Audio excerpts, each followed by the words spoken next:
بھائی کے بیتے ہوئے سال کے موضوع پر درگزاری کریں۔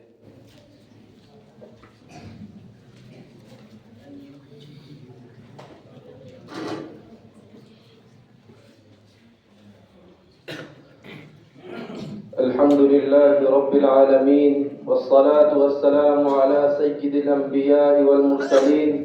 وعلى آله وأصحابه أجمعين أما بعد۔ اڑائے کچھ ورق لالا نے کچھ بلبل نے کچھ گل نے، اڑائے کچھ ورق لالا نے کچھ بلبل نے کچھ گل نے، چمن میں ہر طرف بکھری ہوئی ہے داستاں میری۔ عزیزان گرامی، آپ حضرات نے مجھے آج جس تقریر کے عنوان پر ہدایت کی ہے، حق بات تو یہ ہے کہ میں اس کا اہل نہیں ہوں، اور نہ میری زبان اس لائق ہے، اور نہ میرا مطالعہ اتنا وسیع ہے کہ آزادی سے لے کر کے آج تک کی تاریخ کو بیان کروں۔ تاہم آج کے اس قومی یادگار کے دن، جبکہ ہندوستان کے گوشے گوشے میں مختلف اداروں، تنظیموں، کالجوں میں غیر معمولی دھوم دھام سے آزادی کا 78واں جشن منایا جا رہا ہے، غلام ہندوستان کی داستاں سنائی جا رہی ہے، مجاہدین آزادی کو خراج تحسین پیش کیا جا رہا ہے، ایسے وقت میں ہمیں بھی ایک طرف اپنے اسلاف کی قربانیاں یاد آتی ہیں تو دعائیں مغفرت کے لیے خود بخود ہاتھ اٹھ جاتے ہیں، تو دوسری طرف جمہوریہ ہندوستان کے مسلمانوں کے دردناک واقعات اور ظلم و ستم کے روداد سامنے آتی ہے تو خون کے آنسو نکل پڑتے ہیں، اور دل سے ایسی آہ نکلتی ہے کہ ہمارے اسلاف اور اکابر کو اس بات کا ذرا سا بھی تصور ہوتا تو وہ اس ملک کو انگریزوں کی غلامی سے چھڑانے اور ہندوستان کو آزاد کرانے کے لیے اتنی بڑی قربانیاں نہ دیتے۔ اگر انہیں معلوم ہوتا کہ اس ہندوستان میں مسلمانوں پر ایسا دور بھی آئے گا کہ مسلمان آزادی کی بجائے انگریزوں کی غلامی ہی کو پسند کریں گے تو وہ کبھی شمشیر برآں نہ لے کر میدان جہاد میں نہ نکلتے۔ انہیں کیا معلوم تھا کہ جس ہندوستان کی آزادی کے لیے شیخ الاسلام حضرت مولانا حسین احمد مدنی پر شوٹ وارنٹ ہوا ہے، انہیں کیا معلوم تھا کہ جس ہندوستان کی آزادی کے لیے شیخ الہند اور شیخ الاسلام کالا پانی گئے ہیں، انہیں کیا معلوم تھا کہ جس ہندوستان کی آزادی کے لیے صرف 1857 میں 51,000 علماء شہید کیے گئے تھے، انہیں کیا معلوم تھا کہ جس ہندوستان کی آزادی کے لیے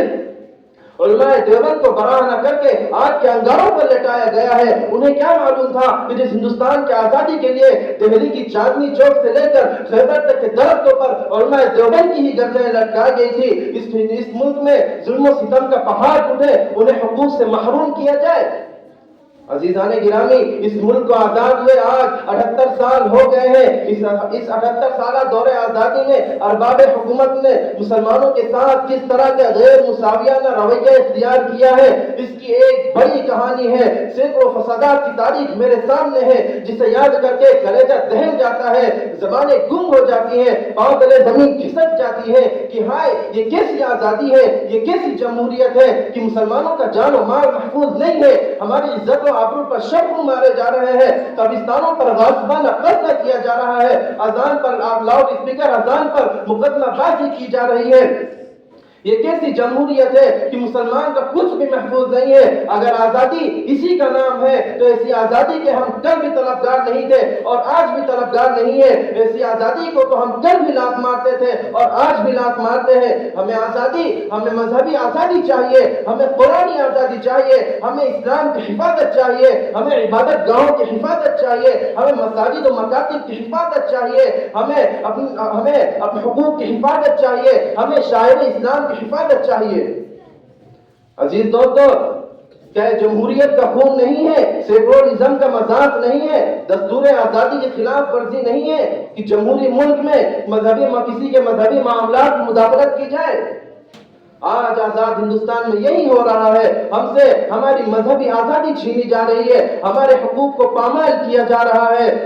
ہمارے حقوق کو پامال کیا جا رہا ہے، مسلم پرسنل میں ترمیم کی کوشش کی جا رہی ہے۔ ہم حکومت کے ایوانوں تک یہ آواز پہنچا دینا چاہتے ہیں، ارباب اقتدار کو آگاہ کر دیتے ہیں کہ مسلمان سب کچھ برداشت کر سکتا ہے، مسلمان سب کچھ برداشت کر سکتا ہے، مگر مسلم پرسنل میں ذرہ برابر مداخلت نہیں برداشت کر سکتا۔